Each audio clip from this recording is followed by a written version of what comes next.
अस्सलाम वालेकुम नाज़रीन।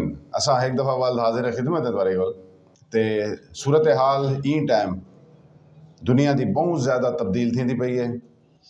तुसां ये ॾेदे पे वे कि सिचुएशन जिहड़ी है गाए बगाए वो उन तरीके की तब्दील क्या नहीं थींदी पई जितना प्रिडिक्शन थींदी पई है। क्यों कि ये सारे वो सियासतदान जिहड़े अज इन दुनिया ते रूल करेंदे पैन और रिवायती सियासतदान कैं नहीं।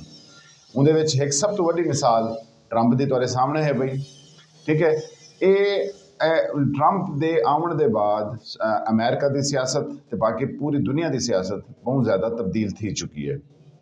तो हुण अज सारे कोल सिचुएशन साडे सामने है पई जिहड़ा इन्होंने आखा ही कि असां अटैक करेसूं ईरान दे उत्ते। सारे मामलात सारे रूल्स एंड रेगुलेशन को वायलेट करने के बाद अज अमेरिका ने हमला कर दिते। तुसां इन गाल को लाजमी कंसीडर करेसो कि ये हमला जिहड़ा है उन तरीके का हमला कै नहीं जिहड़ा हमला थोड़े टाइम पहले तक या पाकिस्तान दे फील्ड मार्शल की मुलाकात तो पहले प्लान थींदा पिया ही ते एक्सपैक्ट थींदा पिया ही कि अमेरिका जिमें हमला करे सी। जिस तरीके की धमकियाँ सदर ट्रंप ने दिते हैं तो इनको लगता है कि वो ईरान को तहस नहस करन दे मनसूबे बने दे पैन सेम लाइक जिमें उन्होंने इराक दे नाल कीता है। ते मैं तो एक गल दसा जी अंदर की खबर है भाई जोड़े मुख्तलिफ सारे सीनियर सहाफ़ी इन गाल को एक्नॉलेज करें वो ये है कि ये थोड़ी जी लड़ाई ज़ाती नौयत की बनती वेंदी है। नेतन्याहू अपनी सीट बचाने वास्ते कहीं भी सूरत हाल वो अमेरिका को इन जंग दे विच इन्वॉल्व करना चाहते। तो ये गाल अमेरिका को बड़ी अच्छे तरीके नाल पता है कि इसराइल कल्ला रह के ईरान का मुकाबला नहीं कर सकता। थोड़े अरसे पहले 2-3 दिन पहले फील्ड मार्शल की मुलाकात थी है, 1-on-1 मुलाकात थी है सदर ट्रंप दे नाल। लाजमी उथा ये सिचुएशन ये सारी सूरत हाल डिस्कस थी हो सी। एक पॉइंट एजेंडा हाई उन टाइम वो एजेंडा क्या है ईरान इसराइल जंग।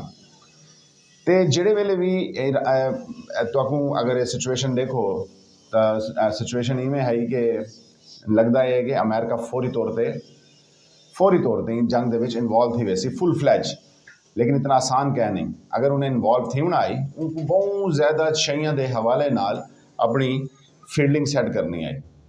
सारी सूरत हाल देखनी आई कि चाइना की सिचुएशन क्या है, रशिया की सिचुएशन क्या है, बाकी सारे UAE ते सऊदी अरब मुस्लिम ममालिक की सिचुएशन क्या है, उत्था केड़ा मुल्क को सपोर्ट करे सी केड़ा ना करे सी। ते सब तो ज़्यादा इंपॉर्टेंट गाल वो ये है कि सिचुएशन उन्होंने जी देखनी आई वो जनाब ये है कि ईरान की अपनी ज़ाती स्ट्रेंथ क्या है। इन वजह तो वो मुलाकात थी है। सारी अंदर की सिचुएशन सब तो ज़्यादा आसिम मुनीर के अलावा कौन दस सकता है उन्होंने। उन सिचुएशन के बाद उन मुलाकात के बाद सारी सूरत हाल चेंज थी है जनाब। तो उन चेंजिंग के बाद जी अज सिचुएशन है अज ये हमला B-2 बम्बरस के नाल तकरीबन 3 तो 4 जहाज़ हैं जिहड़े बैर अल काहिल तो उड्डन ते इत्थां उन्होंने ईरान के उत्ते अटैक किए। लेकिन ये हमला उन हमले के बराबर कहना है जिहड़ा एक्सपैक्ट किया वेंदा। एक होम्योपैथिक टाइप का हमला है।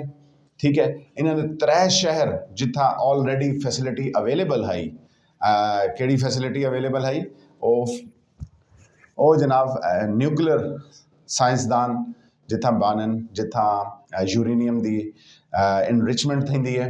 ये सारी फैसिलिटी 3 शहरों के अवेलेबल है फरुजदुक इस्फहान ते ये 3 शहर हैं जिथा इन्होंने हमला किए।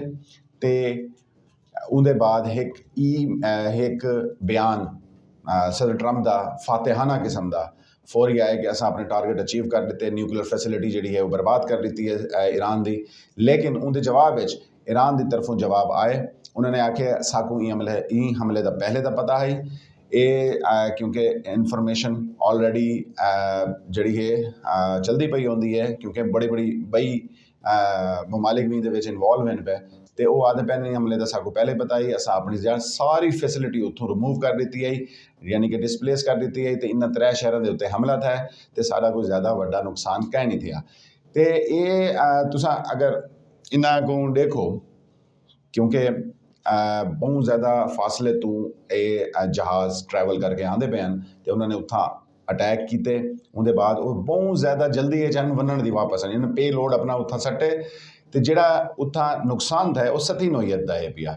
तो लाजमी गल है, तुसां एक गल पता हो, जी न्यूक्लियर फैसिलिटी होंगी है वो ज़मीन दोज होंगी है, तो ज़मीन दोज जितनी भी फैसिलिटी इतना 3 शहरों के आई, वो उनको नुकसान कह नहीं पहुँचा।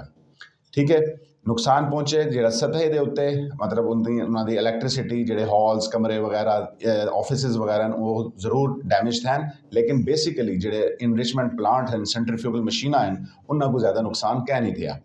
ये उन्होंने दावा किए ईरानी ऑफिशल्स ने, तो इतों जनाब ऐसी सिचुएशन जिंदे विच ना चाहते हुए जड़ा अमेरिका है इस जंग दे विच इन्वॉल्व थी गए, तो उनको हुण निकलने वास्ते एक बड़ा अच्छा बहाना मिल गया। उन्हें नेतन्याहू को, इसराइल को भी खुश कर देते।